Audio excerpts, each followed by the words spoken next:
इराणची परिस्थिती हाताबाहेर जातीये। मोठं जन आंदोलन सध्या इराणमध्ये खोमेनी सरकारच्या विरोधामध्ये सुरू आहे आणि आता यामध्ये अमेरिका आणि रशियाची एंट्री होऊ शकते। ट्रम्पनं एक मेसेज दिलाय इराणच्या आंदोलनकर्त्यांना, keep protesting, help is on its way. सोबतच ज्या काही संस्था आहेत इराणमध्ये त्या सुद्धा आपल्या ताब्यात घ्या, कॅप्चर करा, असा मेसेज ट्रम्पनं दिलेला आहे। दुसरीकडे पुतिन यांनी म्हटलंय की याचे परिणाम फार वाईट होतील। याचा अर्थ आता इराणमध्ये अमेरिका आणि रशियामध्ये पुन्हा संघर्ष सुरू होतोय का? अमेरिकेनं जर इराणच्या भूमिकेवरती संघर्ष केला तर त्याचे परिणाम नेमके काय होऊ शकतात, हे सगळं मी तुम्हाला या व्हिडिओमधून सांगणार आहे। हा व्हिडिओ तुम्ही शेवटपर्यंत बघा, कारण हा भारतासाठी सुद्धा फार महत्त्वाचा आहे। नमस्कार, मी अमोल किन्होळकर, आपण पाहत आहात महाराष्ट्र टाइम्स ऑनलाईन। इराणमध्ये सध्या मोठी जीवितहानी झालेली आहे। ती किती असेल ते एक्झॅक्टली आता सांगणं कठीण आहे, कारण इराणमध्ये सध्या ब्लॅकआउट करण्यात आलेला आहे। इंटरनेट बंद आहे। तिथे नेमकं काय घडतंय ते बाहेर येत नाहीये। काय सुरू आहे सध्या कोणाला काही माहिती नाहीये। मोठ्या संख्येने लोक इस्लामिक रिपब्लिक ऑफ इराण या सरकारच्या विरोधामध्ये रस्त्यावरती उतरलेले आहेत आणि या सगळ्यांना ट्रम्पनं काही मेसेज दिलेला आहे, कीप प्रोटेस्टिंग, आंदोलन करत रहा, हेल्प इज ऑन इट्स वे, तुमची मदत लवकरच तुमच्यापर्यंत पोहोचणार आहे। आता याचा अर्थ काय? हेल्प इज ऑन इट्स वे याचा अर्थ ट्रम्प शस्त्रास्त्र वगैरे पाठवणार आहेत की काय, की थेट इराणवरती आता हल्लाबोल करणार आहेत, काय करणार आहेत स्पष्ट केलेलं नाहीये। आणि त्यामुळे अमेरिका काहीतरी मोठं ऑपरेशन इराणमध्ये राबवणार आहे अशी चर्चा आहे। आणि त्यानंतर पुढे ट्रम्प म्हणतात की टेक ओव्हर इन्स्टिट्यूशन्स, ज्या काही संस्था आहेत त्यांना ताब्यात घेण्याचं आवाहन ट्रम्प यांनी केलेलं आहे। त्यासोबतच ट्रम्पचा फेमस डायलॉग आपल्याला माहिती आहे, MAGA, make America great again. या मेसेजमध्ये ते मिगा असा उल्लेख करतायत। याचा अर्थ असा आहे, मेक इराण ग्रेट अगेन। अर्थ स्पष्ट आहे, ट्रम्पला इराणमध्ये काय खेळ करायचा आहे। आता इराणमध्ये जे चाललंय त्यावरती असं थेट बोलणं की आंदोलन चालू ठेवा, काही संस्थांना ताब्यात घ्या, आम्ही मदत पाठवतो आहोत, असं आंदोलनकर्त्यांना प्रोत्साहन देणं हे कोणत्याही देशाचा राष्ट्राध्यक्ष पंतप्रधान करत नाही। पण ट्रम्प हे सगळं काही करतायत, हे आपण लक्षात घेतलं पाहिजे। इराणमध्ये ही परिस्थिती का आली, आंदोलन का पेटलंय, याचं कारण आहे तिथे बेरोजगारी मोठ्या प्रमाणावरती वाढलेली आहे, करन्सीचं अवमूल्यन झालेलं आहे आणि त्यामुळे तिथल्या इस्लामिक रिपब्लिक ऑफ इराणच्या विरोधात लोक रस्त्यावरती आलेले आहेत। सुप्रीम लीडर खोमेनी यांच्या विरोधामध्ये घोषणाबाजी होतीये। काही फोटो व्हायरल झालेले होते काही दिवसांपूर्वी, आपण बघितलं असेल, एक इराणी महिला खोमेनी यांचा फोटो जाळतीये। तुम्ही बघितला असेल हा फोटो, कदाचित खूप व्हायरल झालेला हा फोटो। आता या सगळ्यांना कंट्रोल करण्यासाठी इराणी पोलीस गार्ड्स यांच्यावरती प्रचंड प्रेशर आहे आणि या सगळ्या संघर्षात मोठ्या प्रमाणावरती जीवितहानी सुद्धा होतीये। हजारो लोकांना तुरुंगात डांबण्यात आलेलं आहे। इराणचं असं म्हणणं आहे की जे काही सध्या इराणमध्ये होतंय ते स्पॉन्सर्ड आहे आणि अमेरिकाच हे सगळं घडवून आणतंय। हा थेट आरोप आहे इराणचा।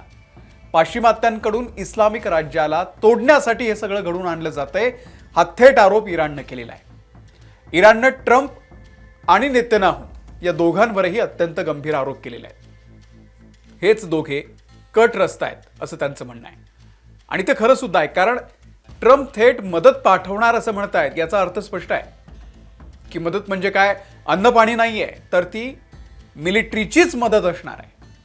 खोमेनी सरकारला उखडून टाकण्याचे मनसुबे ट्रम्पचे अनेक वर्षांपासूनचे आहेत, अमेरिकेचे सुद्धा आहेत आणि आता या आंदोलनाच्या निमित्तानं त्यांना ही संधी आयतीच मिळालेली आहे। पण दुसरा प्रश्न असा आहे की व्हेनेझुएलामध्ये जसं झालं तसं इराणमध्ये होईल का? चर्चा आहे की तसंच काहीतरी इराणमध्ये सुद्धा होऊ शकतं। आपण जरा नीट समजून घेतलं पाहिजे की इराणमध्ये घुसणं अमेरिकेसाठी वाटतं तेवढं सोपं नाहीये। आता याची काही भौगोलिक कारणं आहेत। अमेरिकेचा जो काही एअरक्राफ्टचा जो ग्रुप आहे तो ॲक्टिव्ह करायचा असेल तर त्याला त्या देशाच्या समुद्र किनाऱ्यावरती तैनात करणं गरजेचं असतं। त्याशिवाय एखाद्या देशात घुसणं हा मूर्खपणा ठरेल अमेरिकेसाठी आणि इराणसारख्या देशात तर नाहीच नाही। आता इराणला जो समुद्र किनारा आहे त्याच्या आसपास अमेरिकेचा एअरक्राफ्ट कॅरियर नाहीये आणि तो जर आता तैनात करायचा असेल तर त्यासाठी अनेक दिवस लागू शकतात. दुसरा ऑप्शन आहे ट्रम्पकडे, तो म्हणजे इराणच्या शेजारचे जे देश आहेत त्यांचे एअरबेस वापरणं. म्हणजे कतर आहे, बहरीन आहे, UAE असेल, इराक असेल, सायप्रस असेल, या देशांनी जर परवानगी दिली तर अमेरिका तिथून खेळ करू शकतो. पण हे देशही अमेरिकेला तशी परवानगी देताना 10 वेळा विचार करतील. कारण जर हे सगळं पेटलं प्रकरण तर इराणकडूनही प्रतिहल्ले होतील आणि त्यात या देशांचं नुकसान होईल.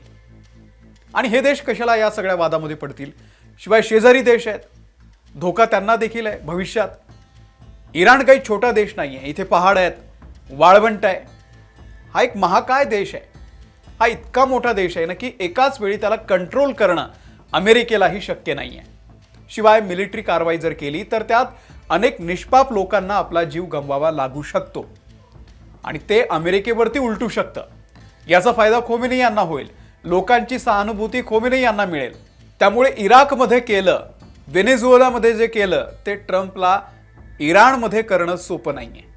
तिथल्या सुप्रीम लीडरला उचलून आणणं हे इराणमध्ये शक्य नाहीये. त्यामुळे अमेरिका म्हणते की मदत येते, पण ती कशी मदत आहे ते पाहणं फार महत्त्वाचं आहे. आता जर अमेरिका अशी मदतीची भाषा करत असेल तर तिकडे पुतिनही मैदानात उतरायला तयार आहेत. रशियाचं म्हणणं आहे की ट्रम्प जेव्हा कोणत्या देशातल्या अंतर्गत आंदोलनाला असा पाठिंबा देतात त्यानंतर त्या देशामध्ये मिलिटरी घुसवतात. हा इतिहास आहे.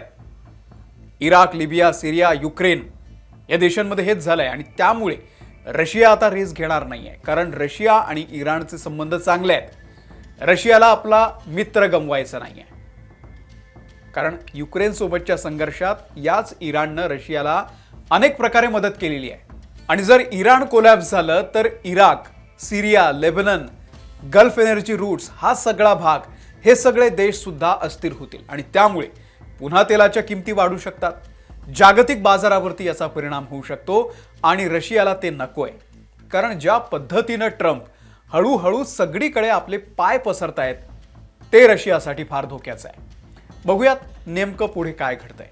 इराणच्या जमिनीवरती अमेरिका आणि रशियाचा हा संघर्ष होतो का ते आता येत्या काही दिवसांमध्ये कळेलच, काळ ठरवेलच. या सगळ्या वादाबद्दल, बदलत्या या अस्थिर परिस्थितीबद्दल, जिओपॉलिटिक्सबद्दल, अमेरिकेचं नको तिथे नाक खुपसण्याची जी सवय आहे त्याबद्दल आपलं काय मत आहे आम्हाला कमेंट करून नक्की सांगा. या व्हिडिओमध्ये इथेच थांबतोय. आमच्या महाराष्ट्र टाइम्सच्या यूट्यूब चॅनलला सबस्क्राईब केलेलं नसेल तर सबस्क्राईब करा. फेसबुकवरती आहोत, तिथेही फॉलो करा. धन्यवाद.